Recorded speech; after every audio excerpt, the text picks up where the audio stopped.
Data ekonomi Indonesia lagi-lagi menunjukkan hal yang membuat kita pesimistis. Pertumbuhan ekonomi Indonesia pada kuartal 1 tahun 2025 ini hanya tumbuh 4,87%, menurun dibandingkan dengan kuartal sebelumnya yaitu kuartal 4 tahun 2024. Bagaimana kita mau percaya dengan ucapan para birokrat yang bilang ekonomi Indonesia baik-baik saja? Setiap kali data ekonomi dirilis, hampir semuanya menunjukkan data-data yang negatif, tidak mencerminkan yang katanya baik-baik saja itu. Penyebab pertumbuhan ekonomi Indonesia melambat pada kuartal 1 tahun 2025 ini salah satunya karena menurunnya konsumsi pemerintah. Tapi yang lebih miris lagi, ternyata seluruh komponen pengeluaran pada kuartal 1 tahun 2025 ini melambat, baik itu konsumsi rumah tangga, investasi, hingga konsumsi pemerintah yang mengalami kontraksi atau penurunan dan berkontribusi negatif. Bila dibandingkan dengan kuartal 4 tahun 2024 atau secara kuartalan, ekonomi Indonesia pada kuartal 1 tahun 2025 ini terkontraksi atau dengan bahasa lainnya menurun sebesar 0,98%. Secara historis, pertumbuhan ekonomi kuartal 1 tahun 2025 ini menjadi yang terendah sejak kuartal ketiga tahun 2021. Kala itu ekonomi hanya tumbuh 3,53% saja. Cukup mengkhawatirkan sih, tapi ya mau bagaimana lagi. Pada kuartal 1 tahun 2025 ini, konsumsi pemerintah terkontraksi atau turun sebesar 1,38%. Lebih rendah dari kuartal 4 tahun 2024 yang sebesar 4,17%. Bahkan jauh lebih rendah dibandingkan kuartal 1 tahun 2024 yang sebesar 19,9%. Tingginya pertumbuhan ekonomi pada kuartal 1 tahun 2024 lebih karena adanya belanja pemerintah yang cukup besar pada awal tahun 2024, yaitu adanya pemilu. Oke lah, mungkin itu bisa jadi pembenaran. Tapi bagaimana dengan perbandingan dengan kuartal 4 tahun 2024? Gak bakal ada pembenaran. Tidak ada langkah strategis pemerintah baru yang bisa memacu ekonomi Indonesia saat ini. Melambatnya pertumbuhan ekonomi pada kuartal 1 tahun 2025 ini juga ada dampak efisiensi anggaran yang digaungkan oleh pemerintahan Presiden Prabowo ke pertumbuhan ekonomi. Karena adanya belanja yang tertahan. Efisiensi atau realokasi anggaran itu membuat belanja tidak terjadi pada kuartal 1 tahun 2025 ini. Tetapi semoga akan tetap direalisasikan pada kuartal 2 tahun 2025 dan seterusnya.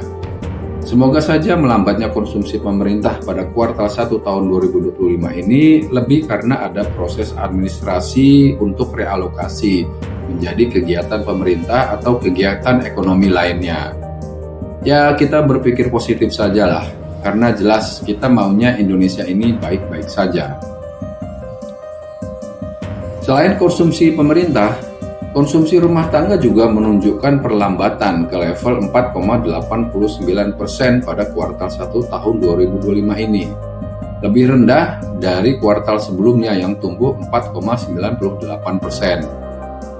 Alhasil, konsumsi rumah tangga yang menjadi sumber utama pertumbuhan ekonomi ini hanya memberikan kontribusi 2,61% terhadap pertumbuhan ekonomi yang 4,87%. Padahal pada kuartal sebelumnya, kontribusinya itu mencapai 2,62%. Melambatnya pertumbuhan ekonomi Indonesia tahun ini karena ada permasalahan daya beli masyarakat. Indikator daya beli masyarakat menunjukkan pelemahan sebagaimana dikutip dari indeks keyakinan konsumen yang melemah dari bulan Januari hingga Maret 2025. Inilah yang saya khawatirkan dan selalu saya sampaikan dalam beberapa video saya yang lalu. Rakyat saat ini menderita. Bagi saya ini seperti api dalam sekam. Dari luar tampak semua baik-baik saja. Tetapi kondisi sebenarnya sangat memprihatinkan, seperti tertahan untuk nantinya meledak karena tak sanggup lagi menahan beban. Perlambatan pertumbuhan konsumsi rumah tangga yang turun dari 4,91% pada kuartal 1 tahun 2024 menjadi 4,89% pada kuartal 1 tahun 2025 ini, menurut saya merupakan sebuah peringatan dini. Saya katakan peringatan dini karena bulan Ramadan dan perayaan sebesar Hari Raya Idul Fitri di kuartal 1 tahun 2025 saja tidak mampu mendongkrak perekonomian Indonesia. Perputaran uang di Hari Raya Idul Fitri tahun 2025 juga menurun secara signifikan. Oh my God! Sebagai perbandingan, pada tahun 2023 itu pertumbuhan konsumsi rumah tangga mencapai 5,22% yang pada saat itu bertepatan dengan mudik Lebaran dan Hari Raya Idul Fitri. Industri pengolahan memang mencatatkan pertumbuhan sebesar 4,55% pada kuartal 1 tahun 2025 ini. Tetapi pertumbuhan tersebut melambat dibandingkan dengan kuartal 4 tahun 2024 yang tumbuh 4,89%. Kita harus mencermati adanya gejala pada resesi teknikal pada triwulan berikutnya di tahun 2025 ini. Secara kuartal to kuartal, angkanya cukup mengkhawatirkan. Pertumbuhan triwulan 1 tahun 2025 minus 0,98%. Pertumbuhan ini terendah dibandingkan periode yang sama sejak 5 tahun terakhir. Skenario resesi teknikal harus kita hindari. Hal itu disebabkan konsekuensi dari adanya sinyal resesi teknikal, yaitu industri pengolahan yang cenderung mengurangi pembelian bahan baku. Selain itu, industri pengolahan juga berpotensi melakukan efisiensi terhadap biaya produksi, bahkan termasuk efisiensi tenaga kerja yang berpotensi adanya pemutusan hubungan kerja. Belum lagi indikator Purchasing Managers Index atau PMI Indonesia itu berada di bawah level ekspansi pada April 2025. Hal ini juga harus menjadi perhatian bagi pemerintah. Pada dasarnya, menurut saya pemerintah belum serius memberikan perlindungan bagi kelas menengah, kelas rentan maupun kelas miskin. Kedepannya, pekerja informal akan mendominasi sebab adanya gelombang PHK di sektor formal. Pekerja ini butuh jaring pengaman sosial yang lebih memadai. Pemerintah wajib meningkatkan daya beli masyarakat melalui program-program yang sifatnya fiskal ekspansif. Contohnya seperti pembagian bantuan sosial bagi kelompok menengah dan kelompok rentan. Cara pemerintah dalam mendorong investasi juga menurut saya rada aneh. Pemerintah harus mengevaluasi total cara-cara dalam mendorong investasi. Hal itu disebabkan karena pemerintah lebih pro terhadap investasi sektor berbasis komoditas yang padat modal. Pemerintah harus meningkatkan iklim investasi dan mulai menggait investasi yang bersifat padat karya dan ramah lingkungan. Potensi dari green economy juga belum tergarap dengan optimal, padahal potensi ekonomi dan penyerapan tenaga kerja dari green economy ini terhitung cukup besar.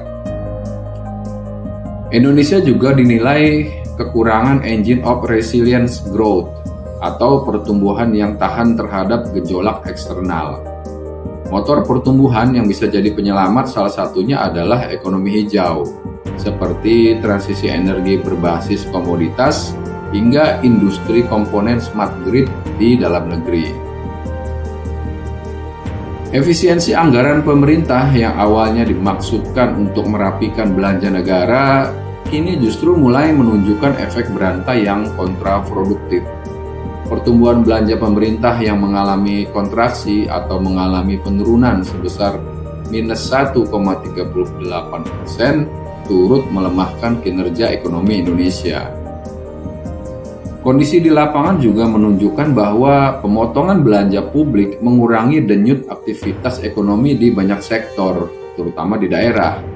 Ketika anggaran yang ditransfer ke daerah turut ditekan, pilihan daerah untuk membiayai infrastruktur dan program sosial menjadi sangat terbatas. Padahal APBD selama ini menjadi penopang penting penciptaan lapangan kerja.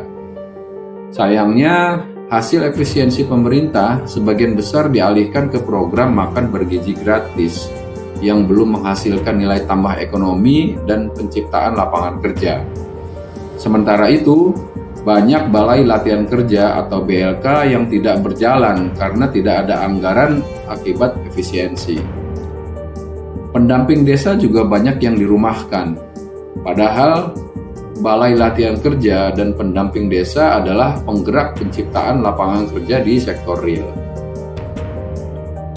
Entahlah, pemerintah saat ini ngapain aja sih? Sepertinya semua dibiarkan berjalan begitu saja, seperti autopilot.